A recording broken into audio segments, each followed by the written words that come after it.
রমজান মাসের ইফতার কিংবা সাহরিতে আমার মনে হয় সব বাসার গল্পই আমাদের বাসার গল্পের মতো। টেবিলে খুব বেশি আইটেম না থাকলেও মুখরোচক দুইটা আইটেম থাকলেই কিন্তু পরিবারের সবাই তৃপ্তি সহকারে সাহরিটা সম্পূর্ণ করতে পারে। আর আজকে আমি আমার পরিবারের খুবই পছন্দের এবং মুখরোচক দুটো রেসিপি আপনাদের সাথে শেয়ার করব। আশা করি আপনাদের কাছেও খুব বেশি ভালো লাগবে। আসসালামু আলাইকুম, আমি শারমিন কুমিল্লা থেকে বলছি। আমার পেজের এবং চ্যানেলের আরো একটি নতুন ভিডিওতে আপনাদের সবাইকে ওয়েলকাম করছি। আশা করি আল্লাহর অশেষ রহমতে সবাই ভালো আছেন, আমরাও আলহামদুলিল্লাহ ভালো আছি। প্রথমেই আমি যে রেসিপিটা আপনাদের সাথে শেয়ার করব সেটা হচ্ছে চিকেন কষা। শুধু কি নামই চিকেন কষা, এর স্বাদ এবং গ্রানে কিন্তু আপনারা বুঝতে পারবেন এটা অন্যরকম লেভেলের একটা চিকেন কষার রেসিপি। তো চিকেন কষাটা আমি করব দেশি মুরগি দিয়ে। তার জন্য প্রথমে আমি একটা দেশি মুরগিকে ভালোভাবে ধুয়ে নিয়েছি। আর দেশি মুরগিগুলো রান্না করার ক্ষেত্রে কিন্তু একটু ভালোভাবে পরিষ্কার করে নিতে হয়, তা না হলে পালক থেকে থাকার একটা চান্স থাকে। আর যেহেতু আমি মুরগির স্কিনটাও নিয়েছি, তো সেজন্য ভালোভাবেই ধুয়ে নিয়েছি। এখন রান্নার জন্য চুলায় একটা হাঁড়ি বসিয়ে দিলাম। আর গতকালকের বেরেস্তা করার অনেকগুলো তেল ছিল, সে বেরেস্তা করা তেল থেকে আমি 3 থেকে 4 টেবিল চামচের মতো তেল এবং 2 থেকে 3 টেবিল চামচের মতো সরিষার তেল দিয়ে দিলাম। চাইলে আপনারা পুরো রান্নাটাই কিন্তু শুধুমাত্র সরিষার তেল দিয়ে করতে পারবেন, তবে আমি 2 ধরনের তেলই ব্যবহার করেছি। তারপর আমি কিছু গোটা মশলা দিয়ে দিলাম। এখানে আমি কয়েকটা শুকনো মরিচ, এলাচ, দারচিনি এবং 2টা তেজপাতাকে ছিঁড়ে দিয়ে দিয়েছি। আর 1 চা চামচের মতো গোটা জিরে দিয়ে দিয়েছি। গোটা জিরে এবং মশলাগুলো থেকে খুব সুন্দর একটা স্মেল বের হয়ে আসলে আমি 1 কাপের মতো পেঁয়াজ কুচি দিয়ে দিব। আর আসলে যে যেরকম গ্রেভি চান সে অনুযায়ী পেঁয়াজটা ব্যবহার করবেন। যদি আপনারা মুরগির ঝোলটাকে একটু পাতলা চান তাহলে পেঁয়াজটা একটু কমিয়ে দিলেও চলবে, কোনো সমস্যা নেই। পেঁয়াজগুলো যাতে তাড়াতাড়ি নরম হয়ে আসে, তাড়াতাড়ি সেদ্ধ হয়, সেজন্য আমি লবণ দিয়ে দিচ্ছি। এখানে আমি 2 চা চামচের মতো লবণ দিয়েছি, যেহেতু আমি শুধু চিকেনটাই রান্না করব, সাথে আমি কোনো আলু দিব না, তো সেই পরিমাণে আমি লবণটা ব্যবহার করেছি। আর একদমই হাই হিটে পেঁয়াজগুলোকে ভাজলে পেঁয়াজগুলো কিন্তু খুব তাড়াতাড়ি নরম হয়ে আসে, গলে যায়। আর পেঁয়াজগুলো যখন নরম হয়ে আসবে আপনি বুঝতে পারবেন, তখন আমি ধুয়ে রাখা মুরগিটাকে দিয়ে দিব। তারপর আমি 1 টেবিল চামচ রসুন বাটা এবং 1.5 টেবিল চামচ আদা বাটা দিব। আচ্ছা, এখানে একটা টিপস শেয়ার করি। যখন আপনারা কোনো বিরিয়ানি অথবা মাংস টাইপের কিছু রান্না করবেন, তখন রসুন বাটাটার চেয়ে আদা বাটাটা একটু বেশি ব্যবহার করবেন, এতে করে কিন্তু টেস্টটা আরো ভালো আসে। আর যদি আদা রসুন একসাথেই পেস্ট করে থাকেন সেটা আলাদা বিষয়। আদা রসুন বাটা দিয়ে আমি ভালোভাবে মুরগিটাকে কষিয়ে নিব। তারপর ঢাকনা দিয়ে মুরগির পানিটা বের হয়ে আসা পর্যন্ত অপেক্ষা করব। আর যখন দেখব মুরগি থেকে পানিটা বের হয়ে এসেছে, তখন আমি একে একে গুঁড়ো মশলাগুলো দিয়ে দিব। প্রথমে আমি 1 টেবিল চামচের মতো হলুদ গুঁড়ো দিলাম, 1 টেবিল চামচের মতো মরিচের গুঁড়ো দিলাম। আপনারা যদি কাঁচা মরিচ বাটা ব্যবহার করেন তাহলে গুঁড়ো মরিচের পরিমাণটা কম দিবেন। তারপর আমি 1 চা চামচের মতো জিরে গুঁড়ো, 1 চা চামচ ধনে গুঁড়ো দিয়ে, আর যদি বাসায় থাকে 1 টেবিল চামচের মতো মাংসের মশলা অথবা মুরগির মশলা দিয়ে দিবেন। যদি না থাকে কোনো সমস্যা নেই, তবে তার পরিবর্তে আধা চা চামচ গরম মশলা গুঁড়ো দিতে পারেন, এতে করে টেস্টটা ভালো আসবে। তারপর মশলাগুলো দিয়ে ভালোভাবে মিশিয়ে নিয়ে ঢাকনা দিয়ে ভালোভাবে ঢেকে মিডিয়াম টু লো আঁচে মুরগিটাকে ভালোভাবে কষাতে থাকবো।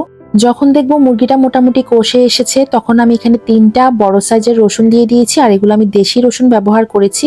আর রসুনগুলোকে আমি ভালোভাবে ধুয়ে নিয়েছিলাম। তারপর 5-6টা কাঁচামরিচ এবং একটা টমেটোকে একটু স্লাইস করে কেটে নিয়ে দিয়ে দিয়েছি। তারপর আবারও ভালোভাবে মিশিয়ে ঢাকনা দিয়ে টমেটোটা গলে আসা পর্যন্ত রান্না করে নিব। টমেটোটাও অলরেডি গলে এসেছে এবং চিকেনটাও কষে এসেছে, তেলটা উপরে উঠে এসেছে। এই পর্যায়ে আমি কিছুটা গরম পানি ব্যবহার করব। আচ্ছা, এখানে একটা টিপস শেয়ার করি। যে কোনো মাংস রান্নার ক্ষেত্রে যদি আপনি গরম পানি ব্যবহার করেন তাহলে কিন্তু কষা মাংসের টেস্টটাই থাকে, টেস্টের কোনো হেরফের হয় না। আর যদি আপনি এখানে ঠান্ডা পানি ব্যবহার করেন তাহলে কিন্তু টেস্টটা একটু অন্যরকম হতে পারে। সেজন্য সবসময় চেষ্টা করবেন মাংস রান্নার ক্ষেত্রে ফুটন্ত গরম পানি অথবা এমনিতেই একটু বেশি গরম পানি ব্যবহার করতে। যেহেতু দেশি মুরগি একটু সেদ্ধ হতে সময় লাগবে, তো আমি পানি দিয়ে ঢাকনা দিয়ে একদমই হাই হিটে মুরগিটাকে রান্না করে নিব 15 থেকে 20 মিনিটের জন্য। আর এই ফাঁকে অন্য চুলায় আমি আরো একটা রেসিপি আপনাদের সাথে শেয়ার করছি। ডিমের এই রেসিপিটা আমার পরিবারের সবারই খুব পছন্দের। আর ছোটবেলায় আমারও খুব পছন্দ ছিল, আম্মু সবসময় আমাকে এই রেসিপিটা করে দিতেন। তবে এই রান্নাটাকে এখন আমি অনেকভাবে অনেকজনকে করতে দেখি, কিন্তু আমি আমার মতো করেই শেয়ার করছি, সেজন্য আমি এই রেসিপির কোনো নাম দিচ্ছি না। প্রথমে চুলায় প্যান বসিয়ে দিলাম, তারপর 3 থেকে 4 টেবিল চামচের মতো তেল দিয়ে পেঁয়াজ কুচি দিয়ে দিলাম।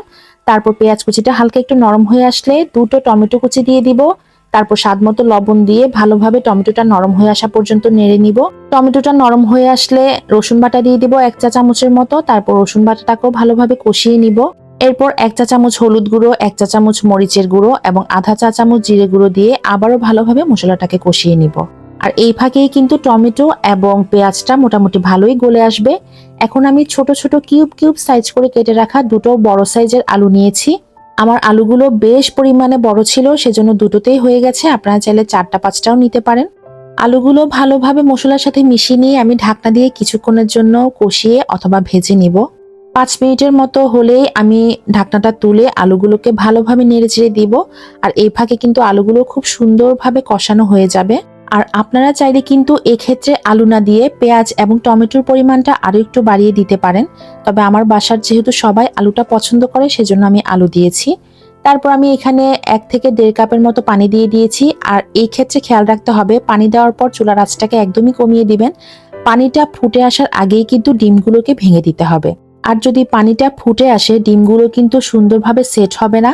ডিমের যে সাদা অংশগুলো আছে সেগুলো পুরো তরকারির সাথে মেখে যাবে এবং ছড়িয়ে যাবে। তখন কিন্তু দেখতেও ভালো লাগবে না, টেস্টটাও ভালো আসবে না। আলতো হাতে সাইড করে করে ডিমগুলোকে আমি ভেঙে ভেঙে দিয়ে দিয়েছি। আমরা যেহেতু বাসার সদস্য সংখ্যা হচ্ছে 5 জন, সেজন্য আমি 5টা ডিমই দিয়েছি, কারণ সবাই কিন্তু এই রেসিপিটা খুবই পছন্দ করে। তারপর আমি ঢাকনা দিয়ে চুলার আঁচটাকে মিডিয়ামে করে দিব। এইভাবে 15 থেকে 20 মিনিটের জন্য আমি ডিম এবং আলুর তরকারিটাকে রান্না করে নিব।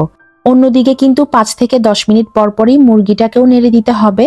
আর ঝোলটা শুকিয়ে আসা পর্যন্ত, মানে আপনার পছন্দ অনুযায়ী মাখা মাখা হয়ে আসা পর্যন্ত রান্না করে নিতে হবে।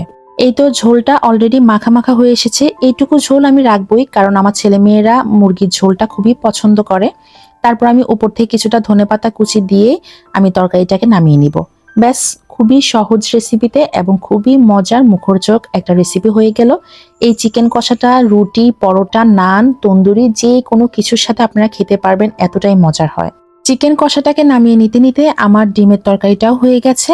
এখন আমি উপর থেকে কিছুটা কাঁচামরিচ কুচি দিয়ে দিব। এটা শুধু জাস্ট ফ্লেভারের জন্যই দিয়েছি, ঝালটা বের হবে না। তারপর ঢাকনা দিয়ে 2 থেকে 3 মিনিটের জন্য রান্না করে নিব। আর 2 থেকে 3 মিনিট পর ঢাকনাটা খুলে আমি উপর থেকে কিছুটা ধনেপাতা কুচি ছড়িয়ে দিব।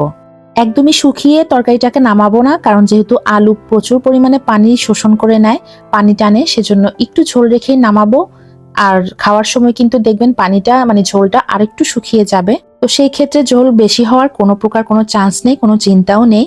আর আমি একটু লবণটাকেও টেস্ট করে দেখলাম, সবকিছু পারফেক্ট আছে, আলহামদুলিল্লাহ, খুবই মজার হয়েছিল।